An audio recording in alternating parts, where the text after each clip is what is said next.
போய் சிஎம் எதிர்கட்சி தலைவர்லேருந்து எல்லா தலைவர்களும் அங்கே கான்க்ளேவுக்கு போய் அழைப்பு கொடுக்குறாங்க, போகிறாங்க, தைரியமாக உட்காந்து விவாதிக்கிறாங்க. சிஎம் ஒன்று சொல்கிறாருன்னா அந்த கேள்வியை எக்ஸிஎம்கிட்ட வைக்கிறாங்க, அவர் ஒரு பதில் சொல்கிறாரு. இப்படி போகுது ஆரோக்கியமான விவாதமாக. அதுக்கு உங்களுக்கும் அழைப்பு கொடுத்துருக்காங்க, போக மாட்டேன்னு சொல்லிட்டு வீட்டுக்கு வர வச்சு எடுக்கிறது. நீங்கள் சொல்லிட்டு வீட்டுக்கு போயிடுவீங்கம்மா. உங்கள் ரேஞ்ச் வேறு, விஜய் ரேஞ்ச் வேறு. புரியுதா? ஏன்னா உங்கள் ரேஞ்ச் மீன்ஸ் எல்லோரும் நம்ம ஏதோ இருக்கோம் வரோம் போயிட்டு. விஜய் எப்படின்னு பார்த்தீங்க அப்படின்னா, ஒரு அந்த காலத்துலேருந்தே ஒரு டெக்னிக் இருக்குது, இன்றைக்கி நேற்று கிடையாது.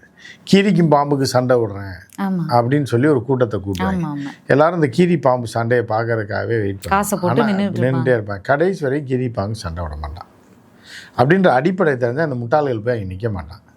ஏன்னா கீரிக்கும் பாம்புக்கு அந்த நாய் சண்டை விட்டான் அப்படின்னா கீரி பாம்பை கடிச்சு கொண்டு விடும். ஒரே நாளில் அவன் பிச்சை எடுக்கணும் அடுத்த நாள்லேருந்து.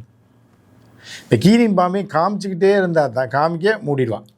பார்த்துங்க அப்படிங்கிற கூட அடிச்சன டக்குன்னு பார்த்தீங்கன்னா நல்ல பாம்பு டக்குன்னு தலையை தூக்கும். அப்படி படுறாக்கண்ணா அதனால இந்த பக்கம் ஆட்டம் கீரி நிற்கும்.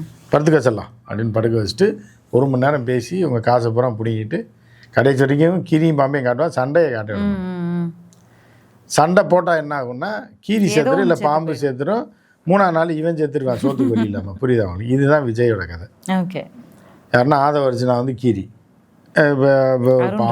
பாம்பு எப்படின்னு வச்சுப்பா. கீரி பாம்பு அணில் இது எல்லாத்தையும் வச்சு வித்த காட்டுற ஆள் தான் விஜய். நீங்கள் பார்த்து என்ன ஏன் சண்டை விட மாட்டேறான் விழுக சொல்லுன்னா இப்போ விஜய் பிச்சையாக இருக்க முடியும். நீங்கள் சொல்லிட்டு நீங்கள் போயிடுவீங்கம்மா.